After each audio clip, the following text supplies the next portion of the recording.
Hi, I'm Amir Hossein Mirza Buzurg, and in this tutorial, I want to talk about Comprehensive Abaqus Package Chapter 11, Example 2, High Velocity Impact Simulation. How to ask your video-related questions. Don't hesitate to ask any questions you might have about the explanations presented in this video using the comments below. We will try to answer all questions regarding the video details in the comments below. New Abaqus users who want to develop their modeling skills faster in their projects can request user-oriented online and offline services.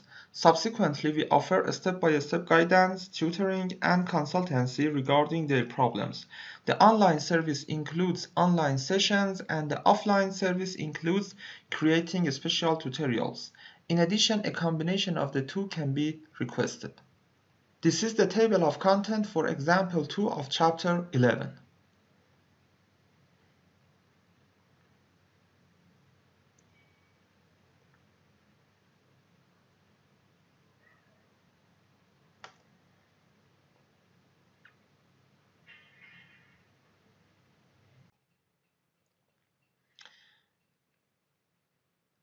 Here I'm gonna talk about methods for damage analysis in FE models.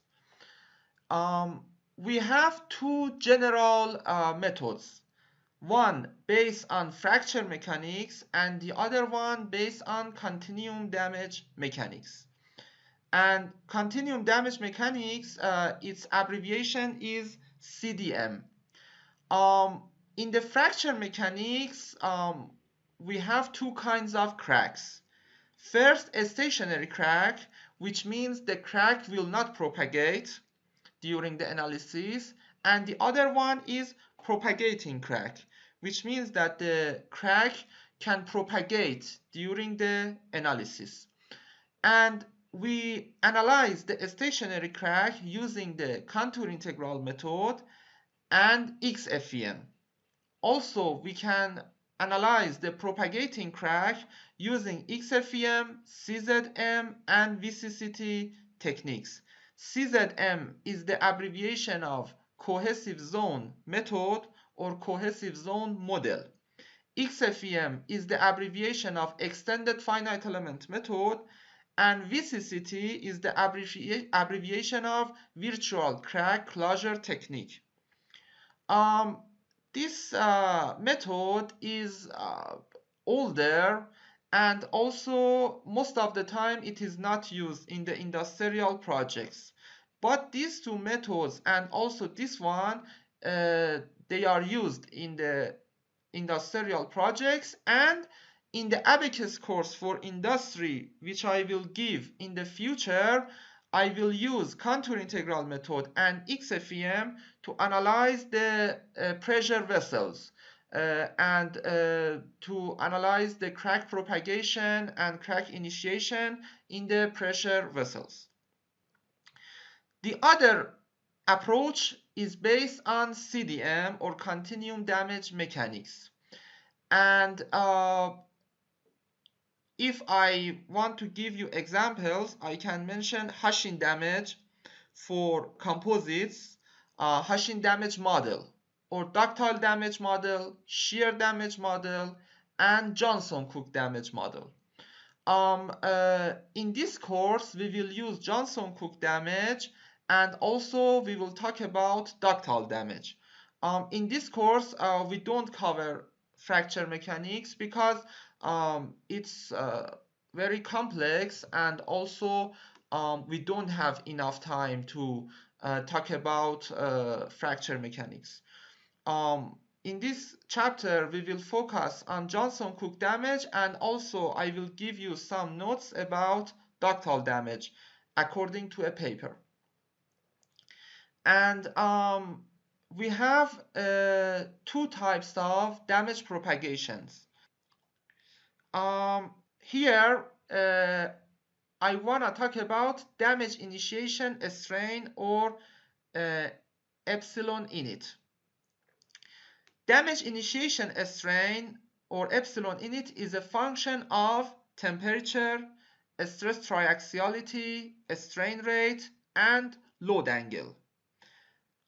all of these three parameters are implemented in the Johnson-Cook damage model, but the load angle is not included in the Johnson-Cook damage model. And also we don't cover load angle dependency and load angle explanations in this chapter.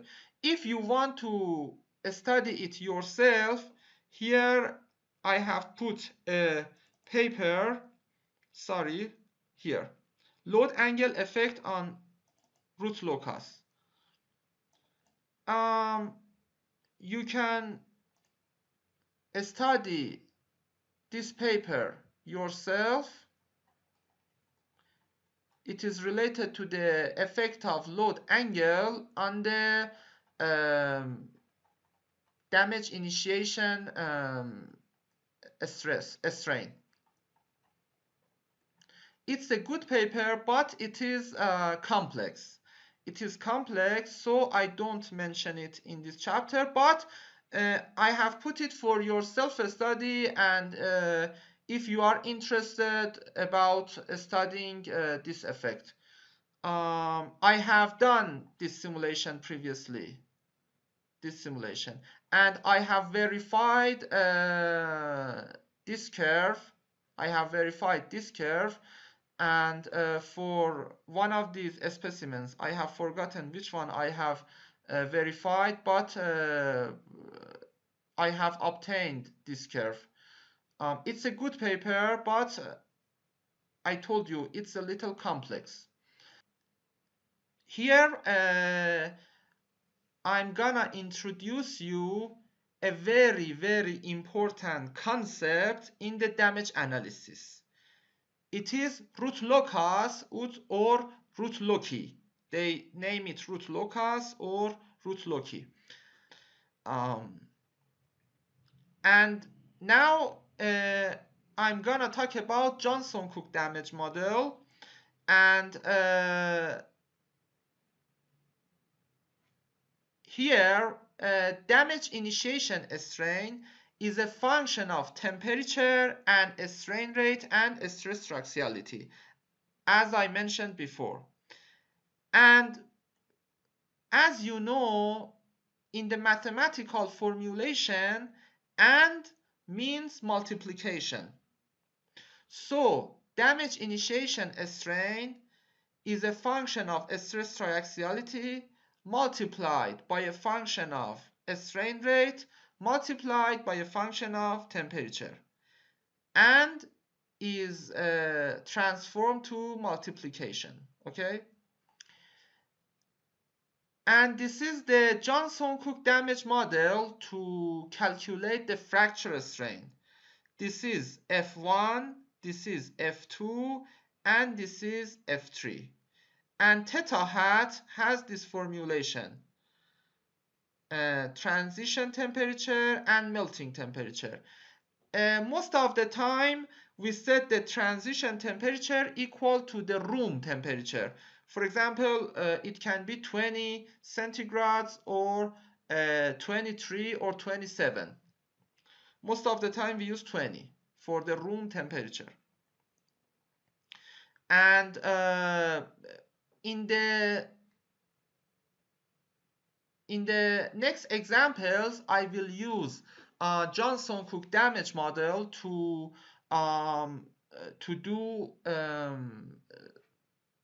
do some damage simulations. And if you have any question about the Johnson-Cook model or other explanations, please ask, because I want to go to the examples.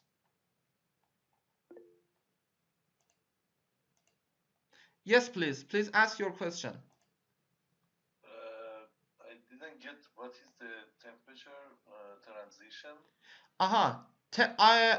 I told you we usually set the transition temperature equal to the room temperature. This is a general rule. They set the transition temperature equal to the room temperature. There is no proof for it. I cannot give you any specific explanation. This is a general rule in the articles. they set the transition temperature equal to 20 or 25 or 27 or 23. That's it. I don't have any important explanation for that. Yes,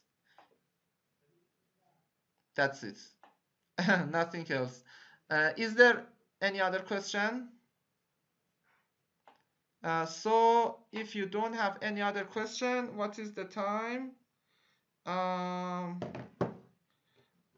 Okay, I think we have time, but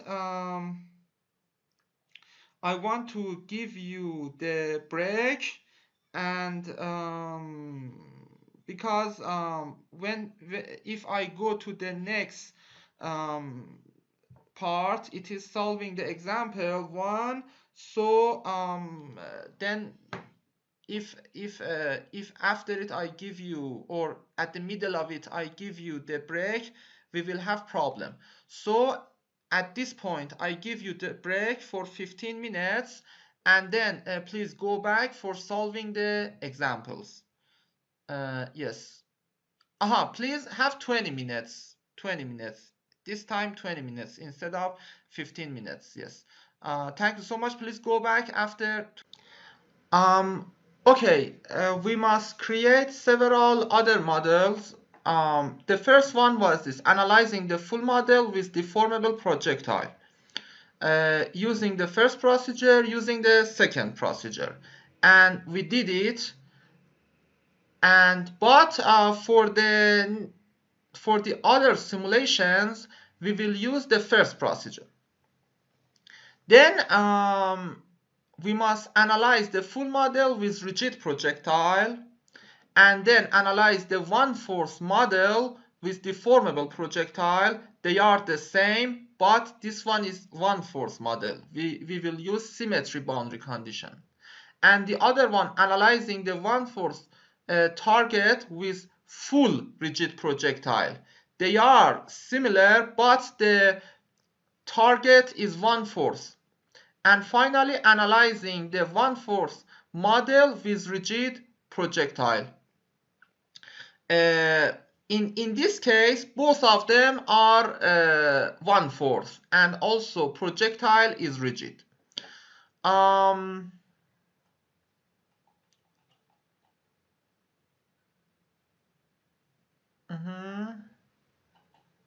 Okay. So I create one after another. I create a copy from model 1. I name it model 2. In model 2, analyzing the full model with rigid projectile. Okay, rigid projectile. So I go to here, I remove the plate, and as I want to define a rigid body, I must define a reference point. I define a reference point here, and then I define rigid body constraint,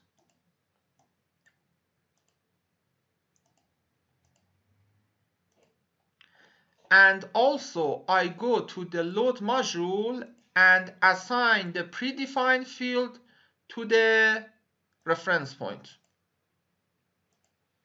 When you define a rigid body, always all the boundary conditions and all the initial conditions must be assigned to the reference point. But for the forces, this is not correct. You can apply forces on other regions also. For example, you can apply pressure on this surface. It's correct. It's also physically correct. Also, I changed the contact definition. When the projectile is rigid, I don't define general contact. Okay? I define a set from all of the nodes of the plate along the thickness, and with the surface of the projectile, okay? Because its simulation time is less. Also, this is another procedure. When your projectile is rigid, or you know that the projectile will not damage, okay, so you can use this procedure. There is no need to use general contact. I hide the projectile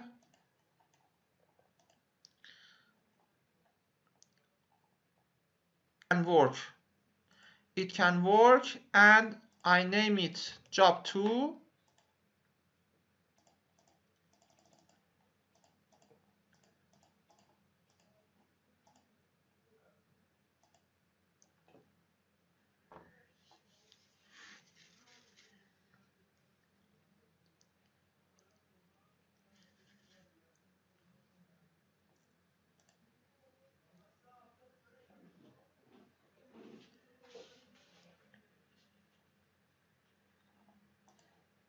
This simulation is much faster.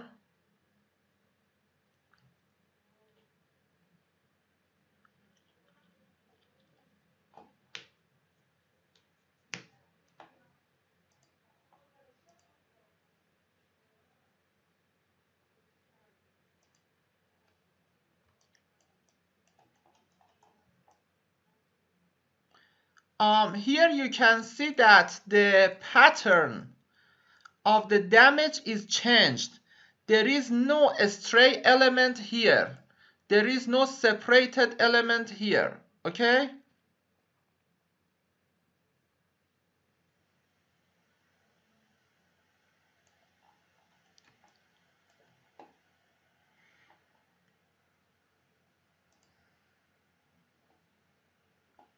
Analyzing the one-fourth model with deformable projectile. Okay. I create a copy from model 1. I name it model 3. I want to model 1/4 of it. So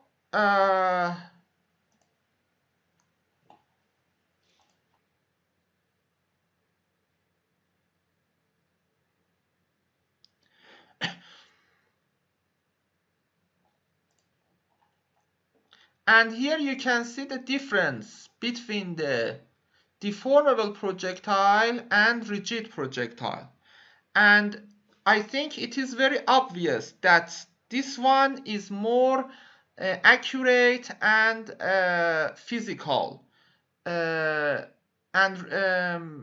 it is closer to the reality, because we know that the steel is much more stiffer than aluminium.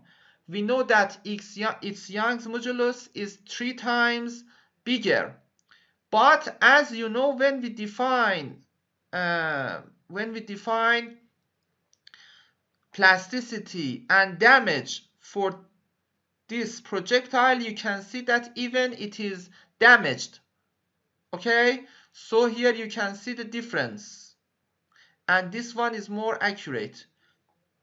If we define a material for the projectile which leads to the less deformation or no happening of damage, for example, if we define it from tungsten, or I don't know I pronounced it correctly or not, tungsten, I don't know in English what they call it. If it was from tungsten or yes, something like that, the difference between the rigid projectile result and deformable projectile result was much smaller. So that's it. Now I have a question. Which model will lead to erroneous results and why? The result of which model is wrong? Please tell me. Here we have 5 models. In the first one, I mean physically incorrect, not from the accuracy point of view. We know that in the models that the projectile is deformable, they are more accurate. We know. I'm asking you the result of which model is physically incorrect, physically, logically incorrect. The full model, both of them deformable. The full model, rigid projectile. One force model, both of them deformable. One force model, projectile is rigid and full scale, and also one force model, but projectile is rigid. Which one? The result of which one is incorrect? What do you think?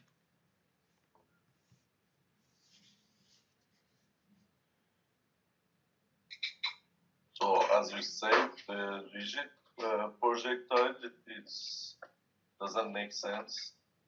No, which one? Please tell me 1, 2, 3, 4, 5. Okay, I think. Which one? Number 2. Number 2? Yep. Number 2 gives wrong results. Why? Because the rigid, the bullet is rigid. Okay, also in 2 others it is rigid. Yeah, I want to say also the last one. Last one? Yep. No, the fourth one. This one, it gives you wrong results, and I will prove it. Okay, I will prove it.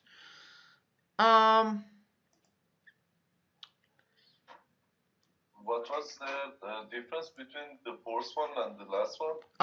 In the fourth one, projectile is full and rigid. In the fifth one, projectile is 1/4 and rigid. Yes. This is the difference.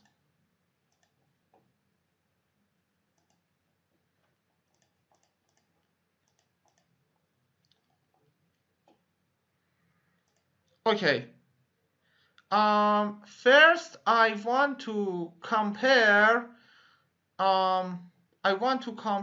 Model 1 and Model 3.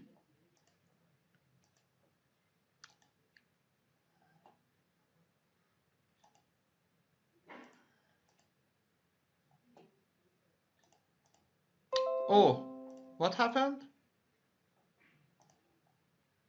What happened? Nothing. Is everything correct? Okay.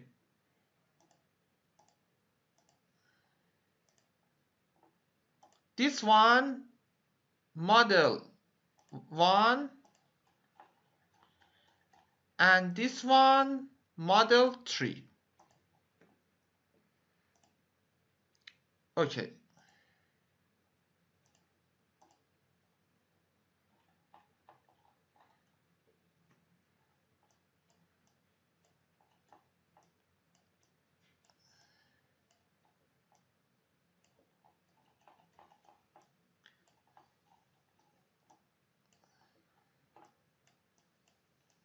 I want to compare.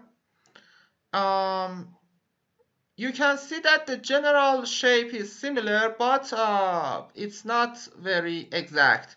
I want to compare velocities of the end because tip is removed. Okay, tip will be removed. So in Model 3,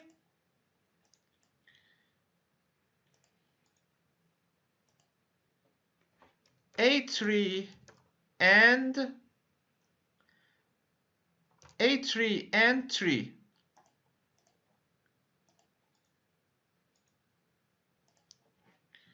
U3 and 3,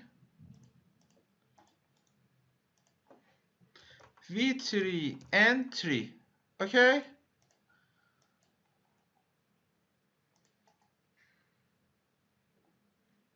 A3 and 3,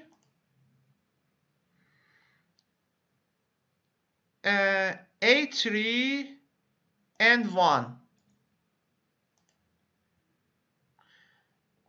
you can see that there is a little difference between them, but they are similar generally. V3N3, V3N1, both of them are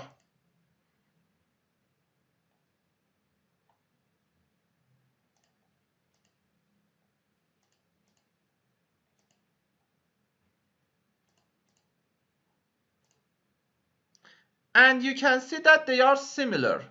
Okay, they are similar. Also U3N3, U3N1, also they are similar.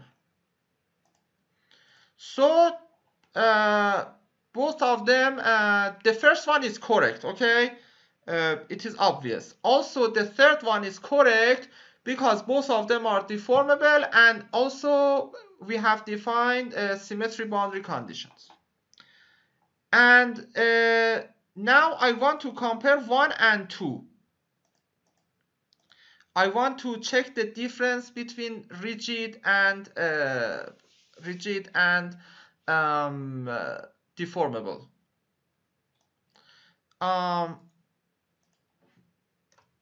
A3 type 2,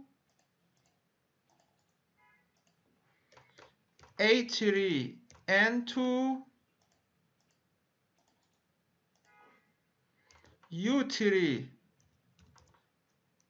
type 2, U3 N2,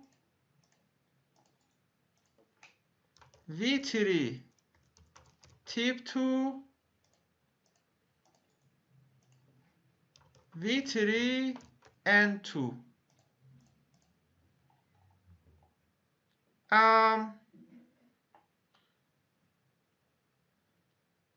First, let me check V3 and 2, V3 type 2. You can see that they are the same. They are similar. Why? The velocity of the tip and end of the projectile when it is rigid, they are the same. Why?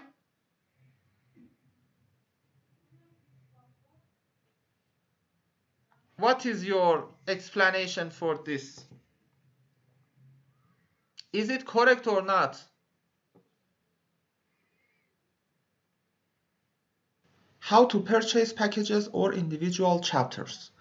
Each of the packages and individual chapters includes CAE, JNL, and IMP files, step-by-step tutorials with detailed explanations and investigation of the results, slides and reference papers, and standards. Packages specifications and payment details are provided in the video description. Also, you can pay the cost of the packages in 2, 3, or 4 installments according to your budget or income. In the future, updates will be provided for free for everybody who purchases each chapter or each package. The cost of each chapter or package will increase after each update for new buyers, but those who purchase the package would have endless access to all the upcoming updates. This will make the content up to date for new needs and new problems which must be solved via FE simulation. You can contact us using Telegram or WhatsApp, or you can send email to us. We can have one-on-one tutoring on the AnyDesk WhatsApp, and we can make special tutorials to your order. We can conduct high-quality simulations for your thesis, exercises, and industrial projects. And we offer support in writing the modeling and result discussion part of your thesis. And we have consulting services for MSc PhD positions or job interviews. And finally, we can help you to prepare the presentation of your simulation works. Now I want to suggest you several related videos of our YouTube channel. Thank you so much for watching this video. Have a good time. Goodbye.